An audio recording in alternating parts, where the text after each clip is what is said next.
buenas noches. Esto es Siendo Honestos. Qué gusto que estén una vez más con nosotros, que nos abran el espacio en su hogar, en su dispositivo celular, en donde sea. Gracias además por visualizar este espacio en nuestro canal de YouTube. Allí pueden ustedes suscribirse, darle a la campanita, compartir, comentar. Esa es la idea, que lo construyamos juntos.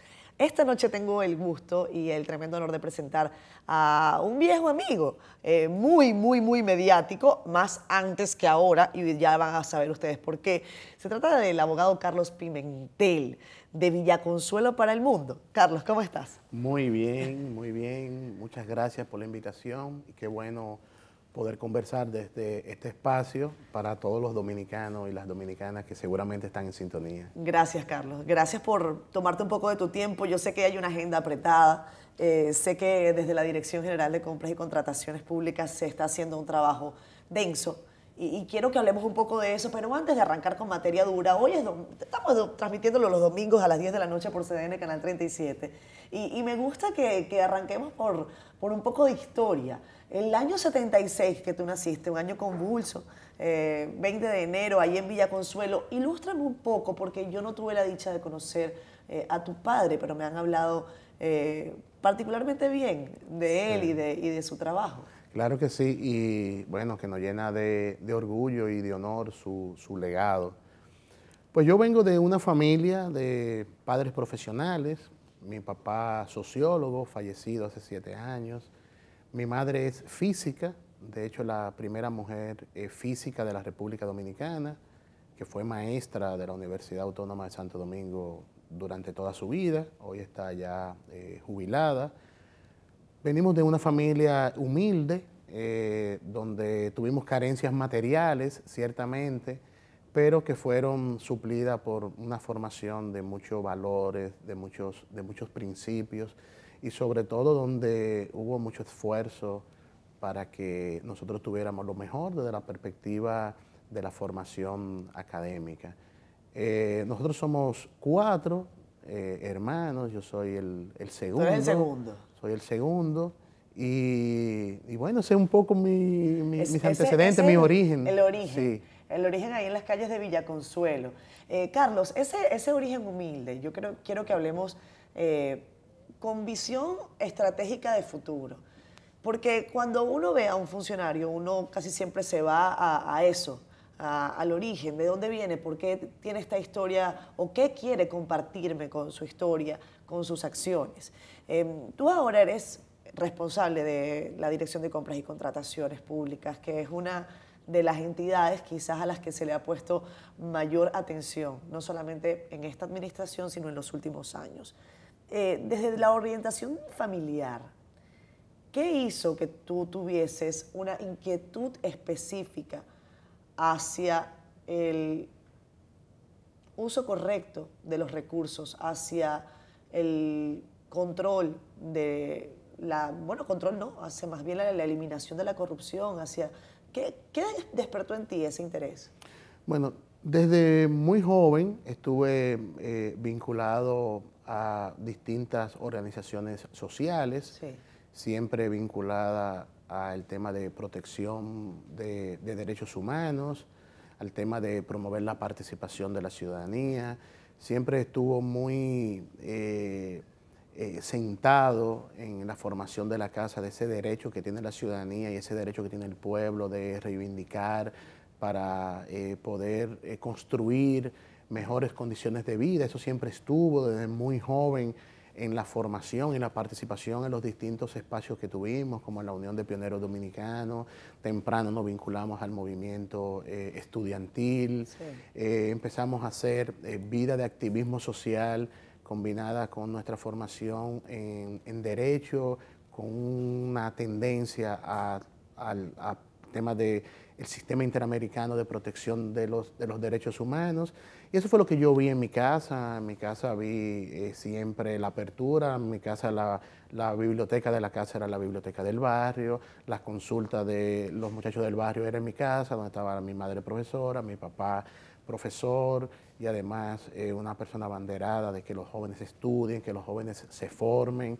Eso fue lo que yo vi, Eso fue lo que yo vi, y las limitaciones materiales que vimos, las vimos por un tema de principios, por temas de honor, por temas de caminar de manera correcta. Eso fue lo que vimos desde la casa, y tal vez eso fue marcando esa inclinación hacia el trabajo social desde muy temprano. Pero ese relato yo se lo he escuchado por ejemplo, a algunos líderes políticos, partidarios. ¿Por qué no en un partido político, Carlos Pimentel? ¿O eso en algún momento se pensó? Mira, no lo pensé ni lo he pensado. O sea, yo no tengo militancia política partidaria. Sí he jugado un rol político, sí, porque desde la ciudadanía se juega un rol político. Pero hasta ahora no he tenido una militancia como tal, así política partidaria. ¿Pero algún partido se te habrá acercado antes o ahora? Yo creo... Bueno, ahora no, pero antes hace un tiempito. Bueno, siempre cuando uno es estudiante, pues en esa participación estudiantil, pues todos los partidos... Los partidos están en las universidades así. Sí, y es normal. Y es normal. Y es normal, y es, claro, bueno que sea, así. Pero a mí no me tocó identificarme como tal, con una participación partidaria activa, pero sí jugué mi rol sin ningún tipo de impedimento, sin ningún tipo de restricción. Y respeto al que ha decidido participar abiertamente en la política partidaria, porque yo entiendo que esto es un tema de roles. Es un tema de roles. Algunos vamos a la política partidaria, otros no vamos a la política partidaria, algunos van a la función pública, otros no van a la función pública. Lo importante es que desde cada espacio podamos aportar a construir el bien común, independientemente del espacio en el cual estemos representando en algún momento específico. O sea, que tú crees que, por ejemplo, la construcción de una crítica casi permanente a los partidos políticos, eso fue un rol que, por ejemplo, ejerció Marcha Verde en algún momento, exigiendo fin de la impunidad, exigían fin de la impunidad y la corrupción en partidos políticos.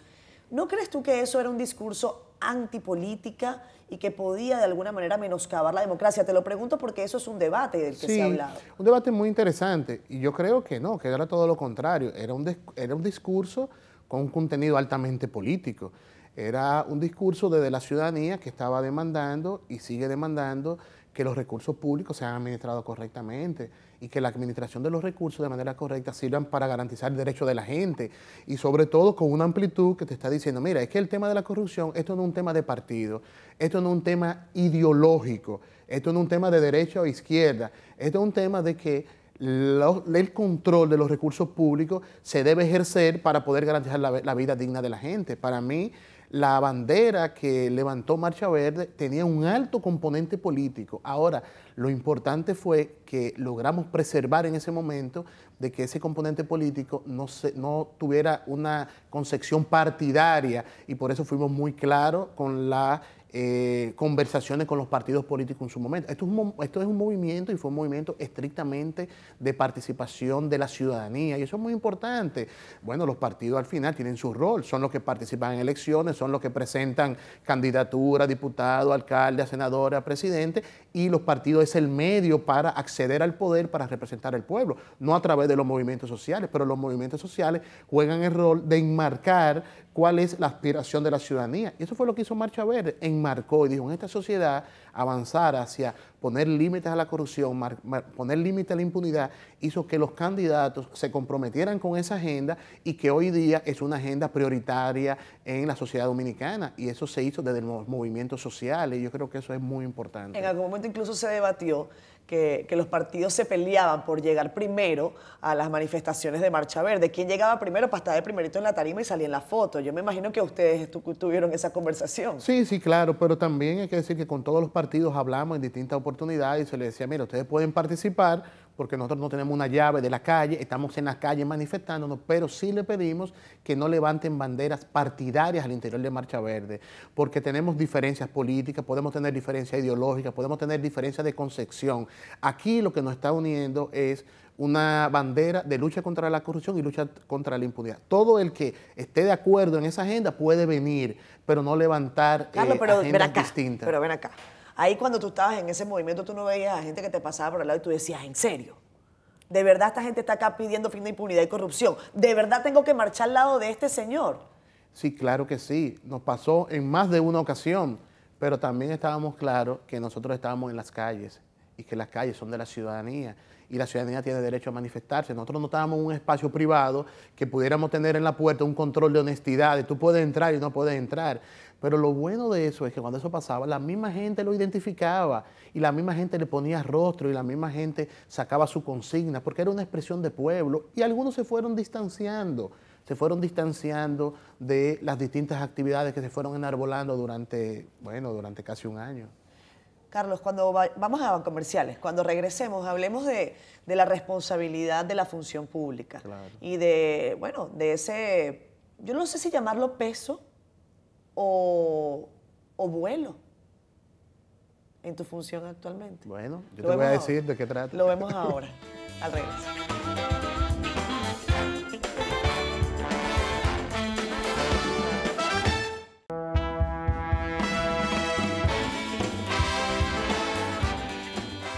Gracias a ustedes por continuar con nosotros. Esto es Siendo Honestos, hoy con Carlos Pimentel, director general de Compras y Contrataciones Públicas del gobierno del presidente Luis Abinader. Ha tenido la gentileza de acompañarnos. Nuestras redes sociales, recuerden que pueden seguirnos. Además, aprovechen y califiquen la honestidad de Carlos Pimentel en este programa, por lo menos, utilizando el honestómetro. A la gente le encanta y yo creo que vale la pena. Es un ejercicio interesante para conocer un poco de sus opiniones. Utilicen también sus comentarios con el hashtag Honestómetro, en Siendo Honestos. Carlos, te decía en la parte anterior, la valoración de ahora de la función pública.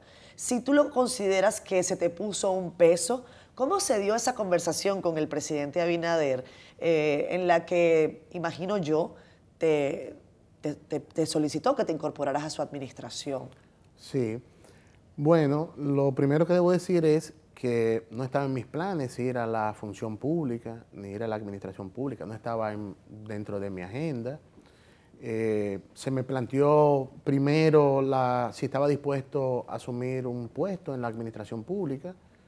En ese momento dije que yo no tenía ninguna dificultades, que yo respeto la administración pública y creo que en la administración pública se puede ir a servir, se podía colaborar. Después, a unos días después, ya me dijeron que el presidente Luis Abinader quería que yo asuma la dirección de compras y contrataciones. Ahí yo le dije que tenía que pensarlo. Consulté primero con mi familia, con mis hijos, con mi esposa y con mis hermanos. Joana se puso las manos en la cabeza. Así mismo, y mi hija Pamela, ¿de qué trata? Y la chiquita dice, no entiendo, pero vamos a hablar sobre esto. Mis hermanos entendían que yo no debía ir a la función pública. Yo entendía... ¿Por qué? ¿Qué argumentaban? Entendían que yo estaba arriesgando mucho, que yo había construido una trayectoria de trabajo y que en la administración pública pues se arriesga capital humano por todas las implicaciones que tiene. Y la primera respuesta que planteé esa solicitud de asumir la dirección fue que no aceptaba la dirección de compras.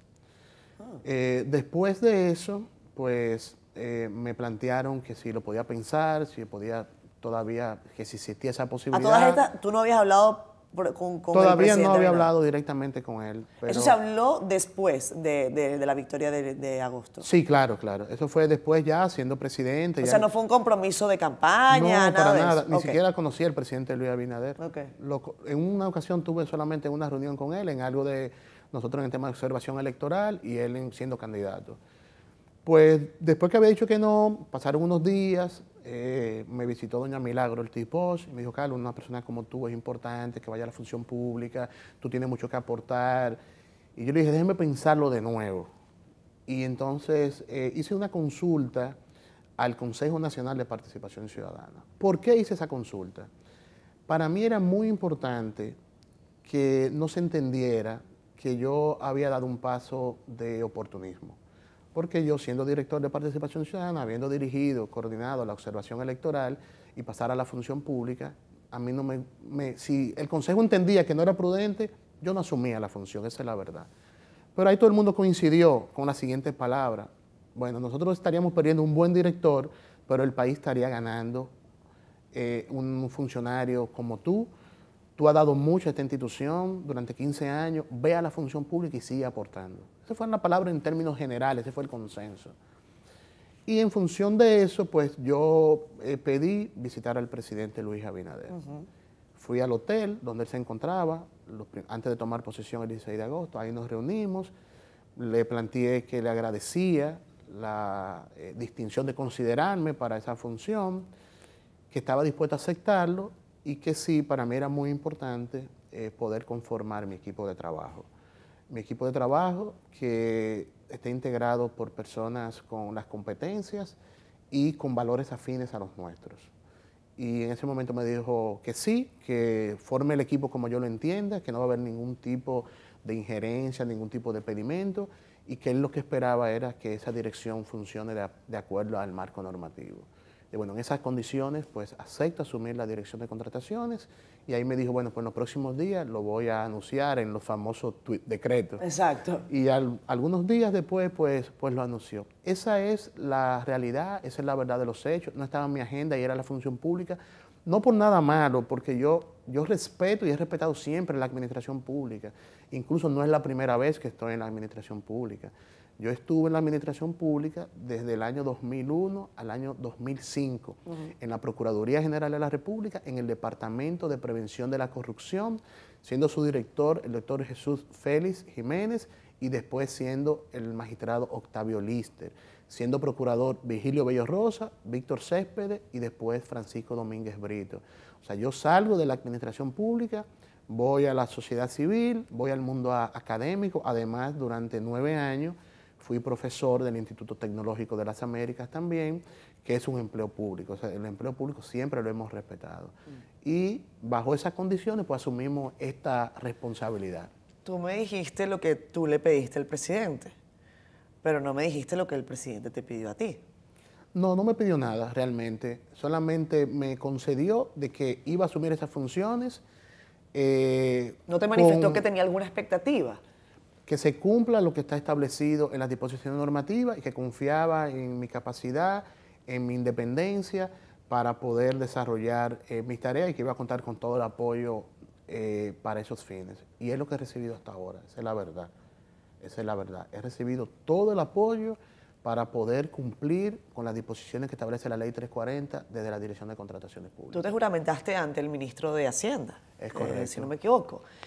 Carlos, yo tengo que hacerte una pregunta que hay algunas personas me han manifestado y qué bueno que estés acá, porque quiero saber qué tan cierto es y si es cierto o si es una excusa o qué. Que la Dirección de Compras y Contrataciones está siendo en alguna medida una suerte de traba para que el gobierno esté en una suerte de semi-paralización para ejecutar obras, para adelantar procesos. Sí. ¿Qué tan de cierto tiene esa afirmación que es la Dirección de Compras, por no decir que es Carlos Pimentel el que tiene al gobierno parado? Sí, aunque algunos también lo dicen, que es Carlos Pimentel, que es la Dirección de Compras. Mira, hay varias razones que hay que poner sobre la mesa.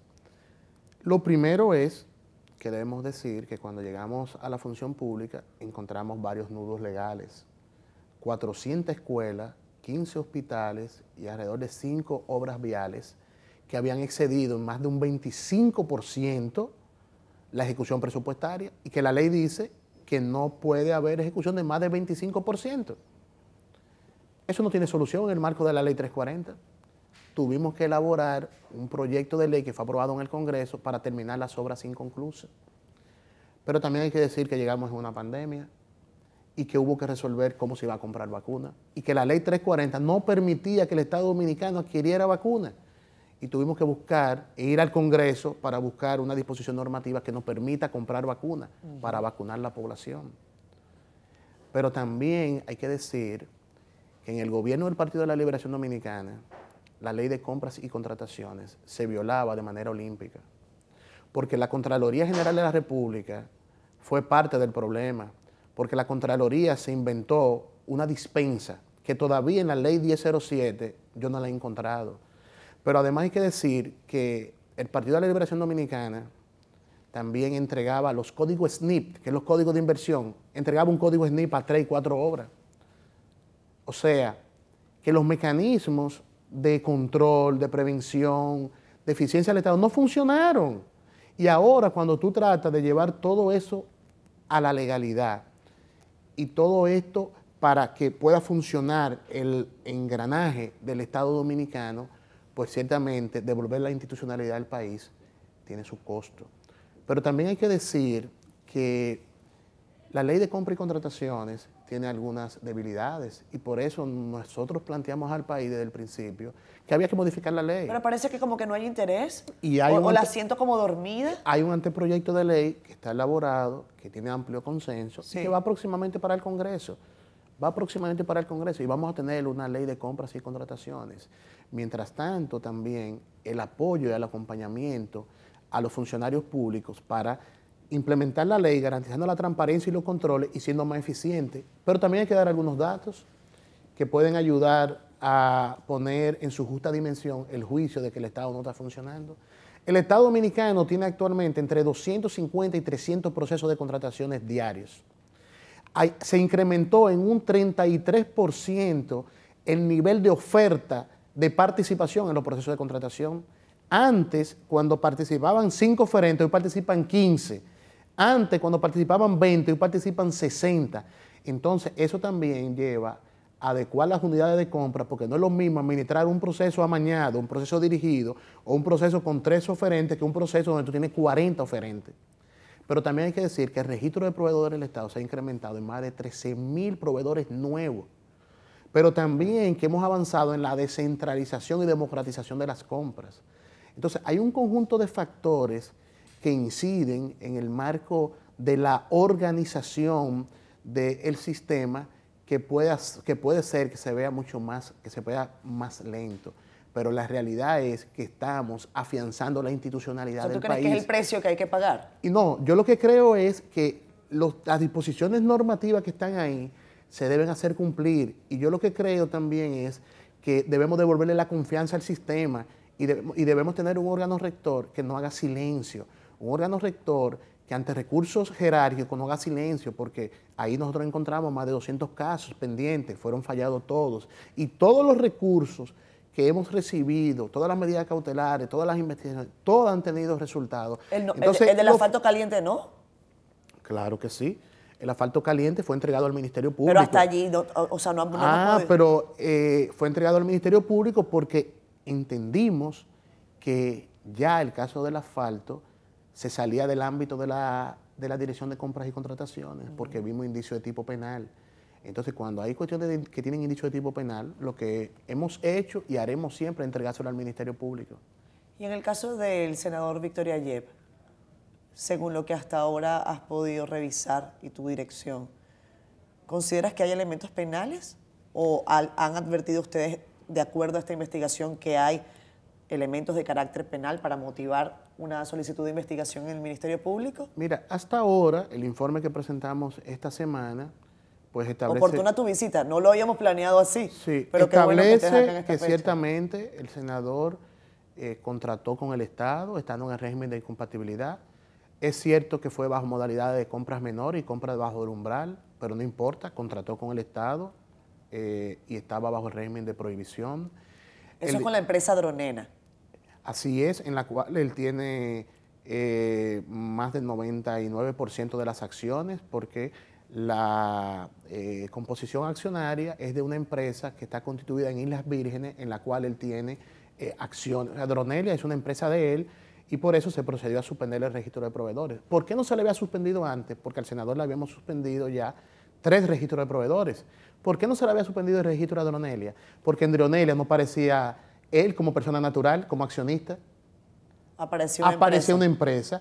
Y cuando hacemos y develamos el velo corporativo, es que nos damos cuenta que esa empresa que aparecía está en Islas Vírgenes Británicas y ahí, en esa empresa, él tiene acciones, por lo tanto, él es accionista de Dronelia y por eso fue que se procedió a suspender el registro de proveedores del Estado. Eso fue lo que pasó. Entonces nosotros Pero ahí no hay una intencionalidad. Claro, toda la intencionalidad. Vendió al Estado estando en el régimen de prohibiciones. Y colocando una empresa. Colocando una empresa para que no saliera su nombre. 14 contratos. 14 contratos. Son casi 2 millones de pesos. Son de poco monto, pero no importa el monto. Pudo hacer un peso. ¿Y qué pasó con la otra empresa? La Cristalia. Sí. Mira, Cristalia, hasta ahora, la documentación que nosotros tenemos, no podemos afirmar que él tiene participación accionaria en esa empresa. Sabemos el histórico de esa empresa en la cual él ha estado vinculado, pero al día de hoy él no tiene participación accionaria y es una limitación que tiene la ley 340. La ley 340 establece que para entrar en el régimen de incompatibilidad, el funcionario, el senador, debe tener participación de más de 10% de las acciones. En el caso de Cristalia, no lo hemos podido demostrar, conociendo el histórico de esa empresa y su vinculación. Pero por eso decimos en el informe que vamos a seguir profundizando, porque lo importante de esto son dos cosas. Lo primero es que nunca en el país se había suspendido más de 200 registros de proveedores de funcionarios electos designados, de senadores, de diputados, de alcaldes, de regidores, de ministros, de directores. Pero también ahora llegamos a la etapa que teníamos que llegar, porque la previmos desde el principio, desde que firmamos la primera resolución suspendiendo el registro de proveedores, sabíamos que íbamos a dar un gran salto a tener que conocer los beneficiarios reales, los beneficiarios finales, y hacia eso vamos. Eso quiere decir que el régimen de incompatibilidad se fortalece por las decisiones y medidas que vamos adoptando, porque avanzamos hacia un nuevo marco normativo que tiene que robustecer más para prevenir los conflictos de interés. Y además lo más importante, y yo lo he dicho en otros escenarios, es que si un funcionario trata de contratar con el Estado y lo hace de manera abierta, probablemente el tipo de violación es de tipo administrativo. Ahora, cuando se oculta para contratar con el Estado, pues se acerca a la configuración de otro tipo de delito, probablemente de tipo de naturaleza penal. Entonces el riesgo es mayor. Lo que hemos llevado es a que asuman un riesgo mayor si tienen intención de contratar y ocultarse para poder tener beneficios con el Estado. ¿Lo ha llamado el senador Victoria Yep a usted directamente en estos días? No he tenido conversación con él. ¿Está previsto que la dirección lo llame para que explique? No, nosotros enviamos el informe al senador y enviamos una copia al presidente del Senado para que ellos conozcan el informe y con relación a sus hallazgos puedan tomar la decisión que entiendan al interior del Senado de la República. Nosotros sí continuamos profundizando con la investigación. Todas las investigaciones tienen un proceso continuo de análisis y en el informe nosotros anunciamos que nosotros estamos en una segunda etapa de revisión y continuar haciendo cruces, porque la detección de incompatibilidad o conflicto de interés va a ser una tarea permanente. Ahora hicimos algo básico, que fue cruzar la base de datos de los funcionarios electos y los designados, y ahí salieron quienes estaban en la composición accionaria. Pero ahora vamos a una segunda capa, las empresas que son accionistas de otras empresas, y ahí vamos a ver dónde podemos llegar con relación a poder develar la participación accionaria de las distintas empresas. Yo me siento súper optimista con lo que ha pasado. O sea, tú y Kathleen Martínez, pues. ¿Perdón? Digo que tú y Kathleen Martínez, que está buscando la tumba de Cleopatra. O sea, eso es un proceso de excavación permanente. Eso es permanente, eso es constante. Y este caso nos lleva a repensar y robustecer los mecanismos. Dice el senador que él no. Él se defendió y dijo en el Senado que él iba a renunciar. Estamos grabando este programa para que la gente sepa, miércoles 10 de noviembre. No sabemos si el senador, en este momento, Victoria Yep, va a tomar la decisión de renunciar o someterse a algún otro proceso. Bueno. Tengo que irme a comerciales. Muy bien. Ya vengo.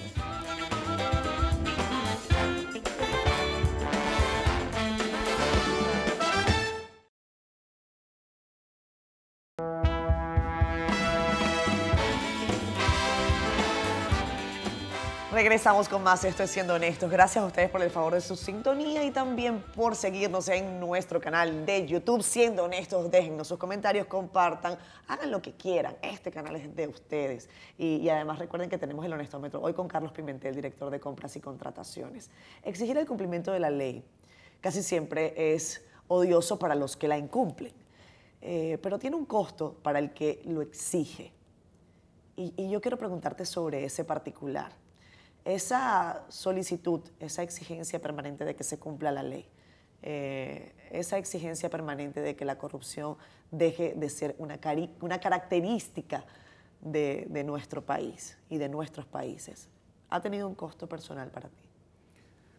Bueno, el esfuerzo, el sacrificio, reafirmar el compromiso, sobre todo desde una perspectiva ética y lo que nosotros entendemos, que la ética se construye en cada día, en cada instante, en cada momento, y tener la capacidad de tomar decisiones ante hechos específicos y determinados.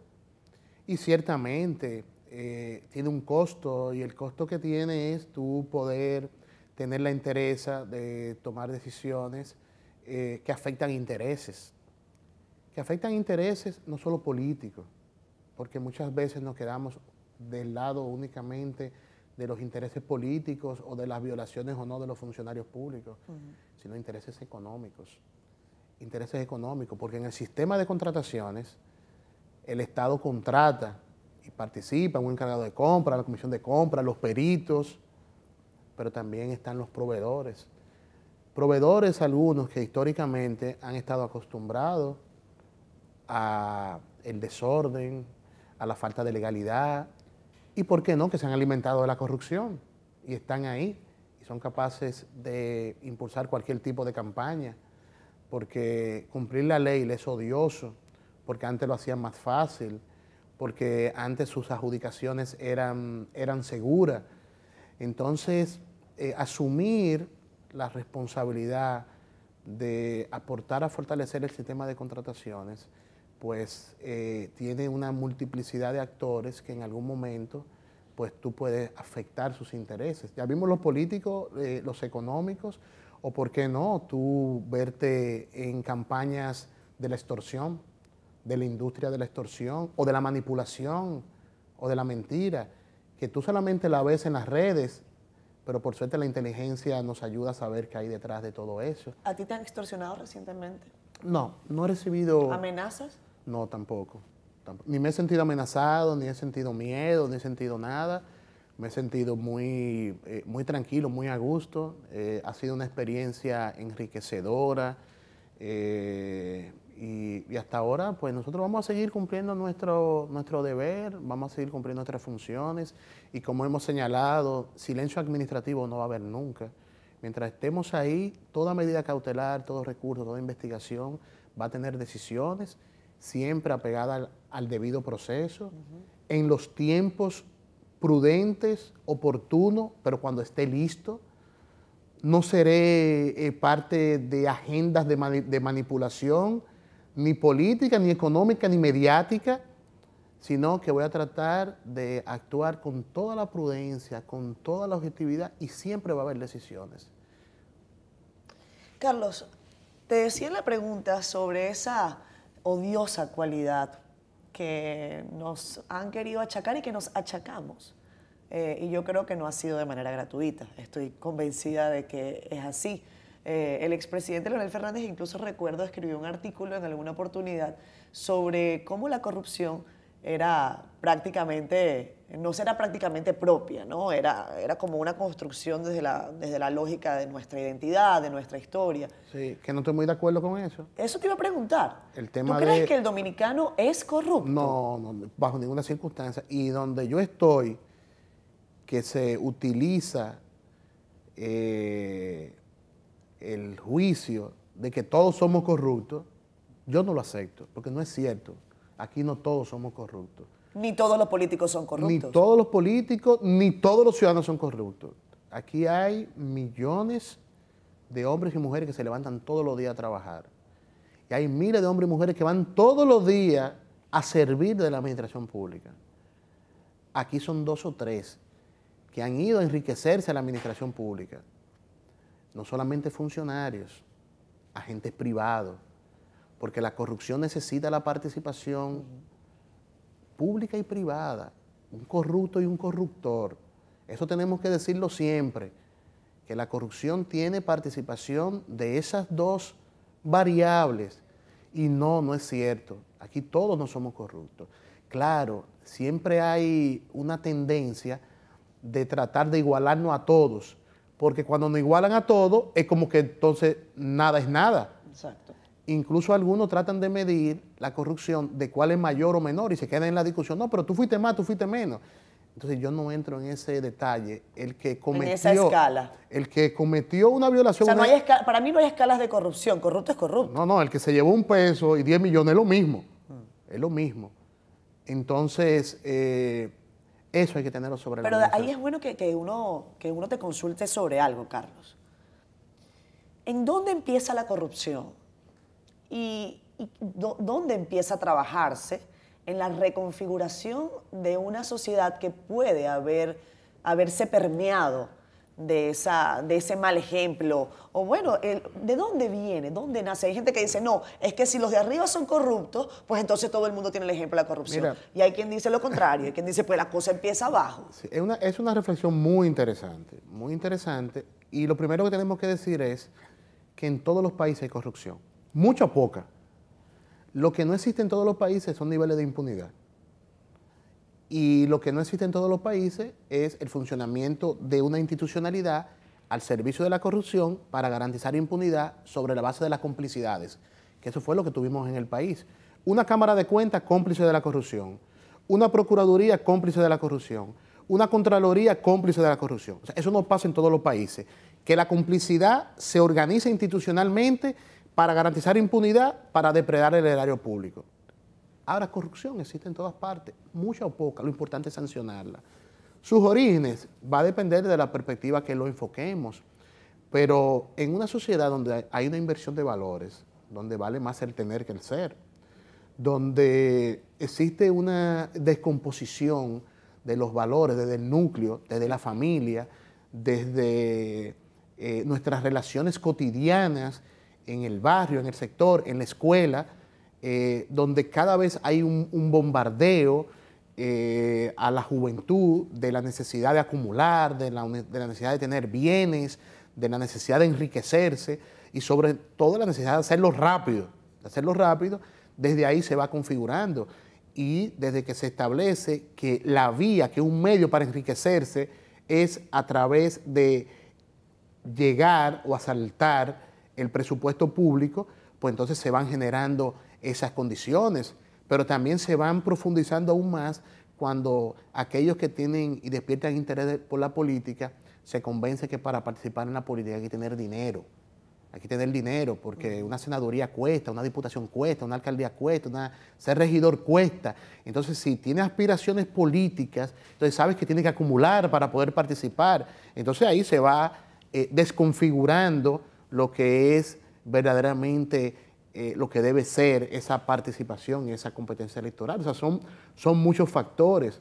Ahora mismo lo importante es poder abordarlo de manera integral y por eso yo trato, y lo he dicho muchas veces, que cuando analizo el tema de la corrupción, yo no lo analizo en función de casos de corrupción, porque casos de corrupción tuvimos ayer y podemos tener hoy si no tomamos las medidas que son sistémicas y estructural que puedan generar los mecanismos de prevención que la eviten, que la reduzca y en el mejor de los casos que la detecte y que la sancione, porque la sanción se convierte en un elemento de disuasión y por eso nos debemos sentir bien porque tenemos un Ministerio Público que está actuando y esa actuación del Ministerio Público en casos particulares se convierte en un elemento de disuasión, pero las acciones que puede impulsar la Cámara de Cuentas, la coordinación que podemos tener Contraloría y la Dirección de Compras y Contrataciones se convierte en un elemento de disuasión. Cuando tú estabas en el Ministerio Público no tenías esa percepción.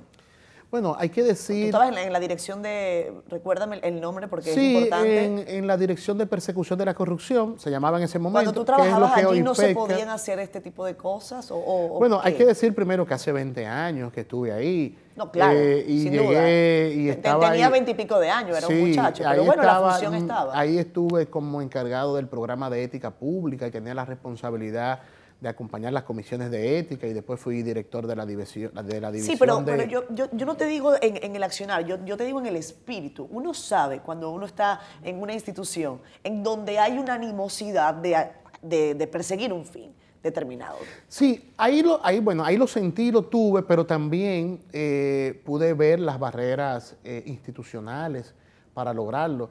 Por eso creo que tú decías muy, muy sabiamente que cuando nosotros abordamos el tema de la corrupción no lo podemos abordar en función de casos. Yo decía, hay que abordarlo de manera sistémica y estructural, pero he aprendido en este último año que tenemos que empezar a conocer los mecanismos. O sea, la corrupción se instaló en el país y funciona a través de mecanismos que son en ocasiones suprapoder. en mecanismos que en ocasiones están por arriba del ministro, del director de la institución. Hay un mecanismo instalado que funciona de manera institucional que pareciera ser normal, cotidiano, hasta legal, y que alguien se está enriqueciendo ilícitamente. Entonces tú empiezas a identificar los mecanismos, y en este año hemos identificado distintos mecanismos, cómo que funciona, cómo se instaló en el accionar de la administración pública como una práctica común la corrupción y la acumulación. ¿Era peor de lo que esperabas ahora Mira, que estás dentro? No solamente... Te hago la pregunta correctamente. Sí. Una vez que estás dentro de la administración pública, ¿lo que encontraste fue peor de lo que esperabas o no? Yo llegué a la conclusión que todo lo que denunciamos durante años y que nos llevó a las calles, no nos hicieron caso nunca. Y no nos hicieron caso porque nos quedamos cortos. Porque cuando llegamos, que empezamos a tener acceso a información y que no hemos terminado todavía, es lo que me lleva a la conclusión de que funcionó un mecanismo como tal. La dimensión de la corrupción, para mí, en la República Dominicana, no se ha puesto en la agenda de lo que fue. O sea, todo eso que denunciamos... O sea, ¿tú no estás satisfecho con lo que se ha logrado hasta ahora en materia de persecución de corrupción? Lo que pasa es que yo sé que fue mucho más. Sé que fue mucho más, pero también estoy muy consciente que los mecanismos de probarlo en algunos casos se va a hacer muy difícil, porque fueron hechos de corrupción no durante un año, fue durante 16 años, que controlaban todo. Pero 16 nada más, o sea, nada más la corrupción es del PLD. Carlos. No, la corrupción no es de partido, y eso es lo que hemos dicho. Bueno, digo del PLD porque tú me estás hablando de esos 16 años. Lo que pasa es, hemos dicho que la corrupción es sistémica y estructural, sí, pero le podemos poner periodos. Yo estoy planteando de esos 16 años. Podemos ir a 20 y podemos incluir el gobierno de Hipólito, podemos ir a Balaguer, podemos ir a Trujillo. Está ahí, si la analizamos en función de casos. Ahora, lo que nunca se había configurado era que la Cámara de Cuentas estaba ahí para garantizar la impunidad. ¿Eso está demostrado? ¿O necesitamos más muestras de eso? Que el Ministerio Público era parte del problema de la corrupción. Que la Contraloría General de la República se inventó la dispensa. Pues yo quiero que me expliquen eso todavía. O sea, eso no lo habíamos visto.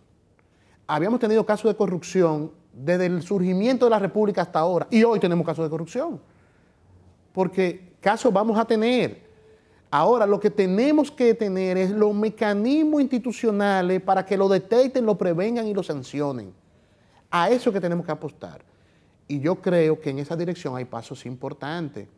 Un Ministerio Público que está actuando de acuerdo a sus funciones y su competencia. Una nueva Cámara de Cuentas que anunció al país que este año va a presentar auditorías. Sí, lo anunció esta misma semana. Parece que le metieron presión a la Cámara de Cuentas y tuvieron que salir al paso. Espérense, que estamos trabajando. Una Contraloría General de la República que ya no da dispensa.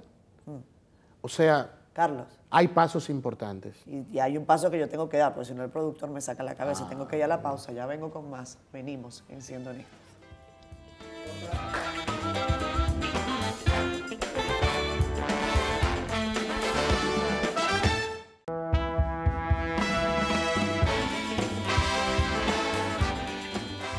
Gracias a ustedes por continuar con nosotros en la última parte de Siendo Honestos, y recuerden que pueden seguirnos en nuestro canal de YouTube Siendo Honestos y suscribirse allí utilizando la campanita, dándole a ese botón. Carlos Pimentel está con nosotros estos últimos minutos.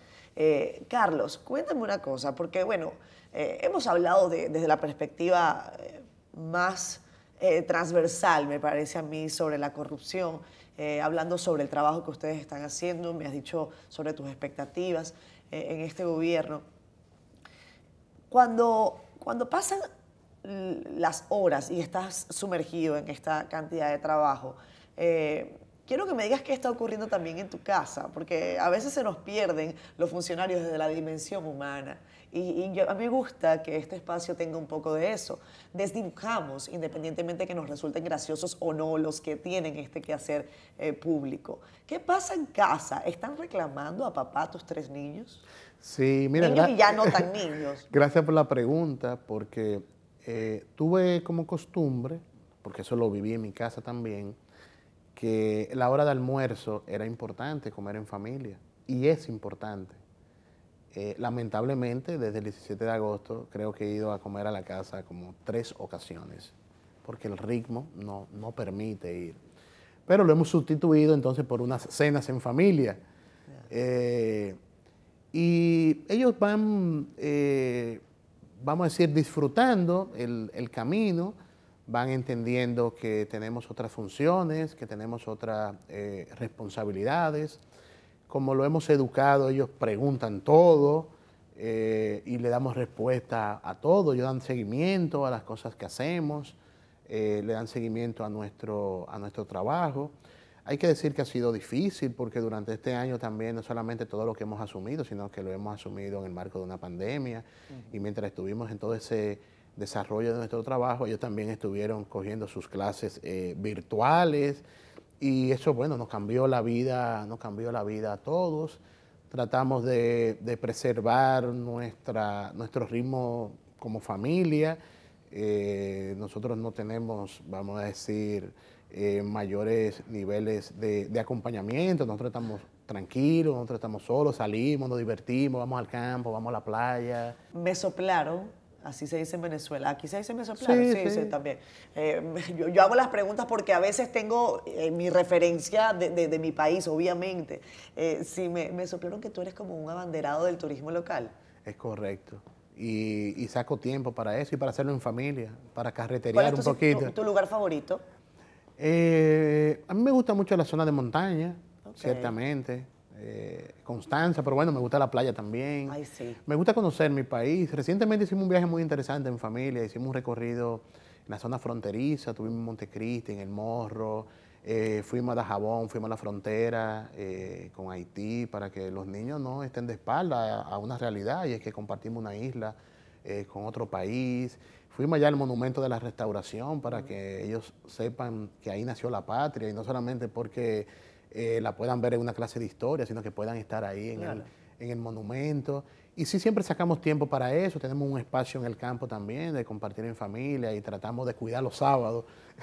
Los sábados que se pueda nos cuidamos para ir a hacer un chin de camping ahí, de caminar un poquito y un poco despejar la mente y cargar energía para las próximas jornadas que tendremos por delante. Carlos, ya estamos a punto de despedir.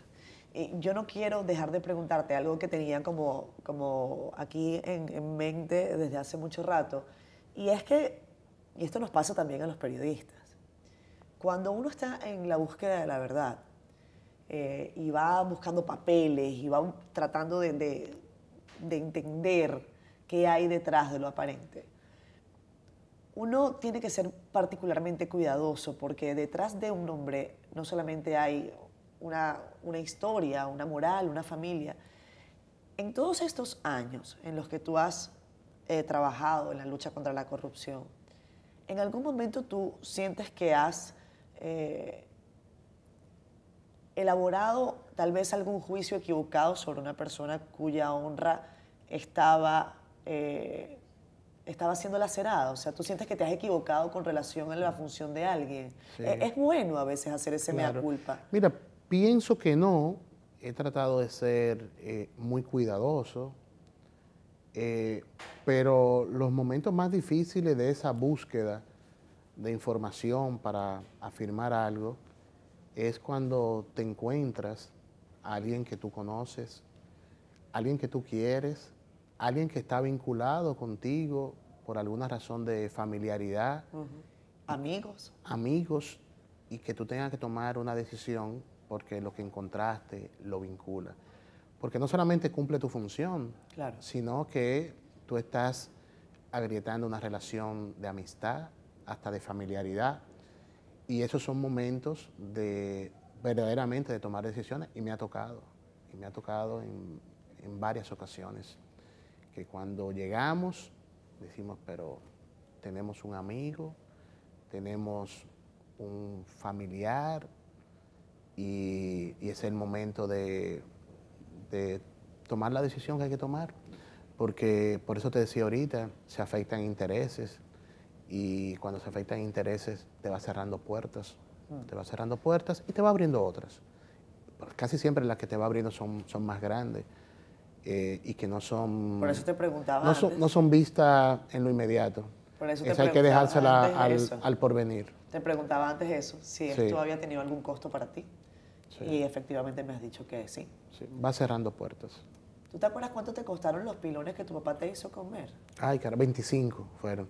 Yo me imagino que eran a peso los pilones. Vamos a comer unos pilones tuyos. Sí, no, todo lo que quiera. Venga. Yo lo comparto, los pilones. Nos trajeron pilones. No, son pilones de verdad, porque los pilones ya no se consiguen. yo lo comparto. ¿Está abierto, listo? Sí, yo aprendí a compartir pilones.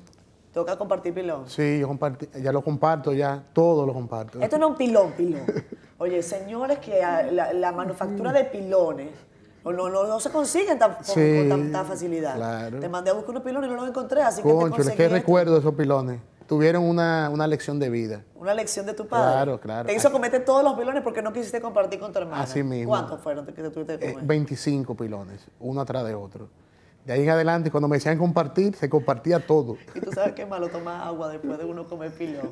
Porque uno siente como que eso no se va. Lo malo de eso fue la pela después. ¿También? Sí, después de los pilones hubo pela. No te puedo creer. Sí, hubo pela. No era necesario. No, pero hubo pela después. Yo creo que la enseñanza estaba hecha. Y después no, y ahora agradecemos todas esas lecciones en ese marco de esa educación.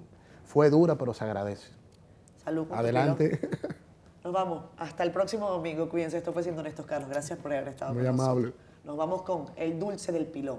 Música. ¿Qué te gusta escuchar a esta hora? No, vamos a dormirnos con algo de Silvio. ¿Qué tú crees? Porque mañana es domingo y nos levantamos con energía. ¿Te gusta Silvio? Sí. ¿Quieres otra? ¿Qué quieres? No sé. Tú eres el que más en este programa al final ya. Tú has hablado mucho. O Pedro Guerra puede ser también. Sí, algo de Pedro Guerra. Vámonos con Silvio. ¿Cuál te gusta? Para levantarnos mañana, claro. Sí. El Necio. ¿El Necio? Sí. Oye, nos vamos con El Necio, ¿no? Sí. Con El Necio de Silvio, no Exacto. El Necio de Carlos. Exacto. Hasta el próximo domingo. Yo partiré soñando travesuras. ¿Acaso multiplicar panes y peces? Yo no sé lo que es el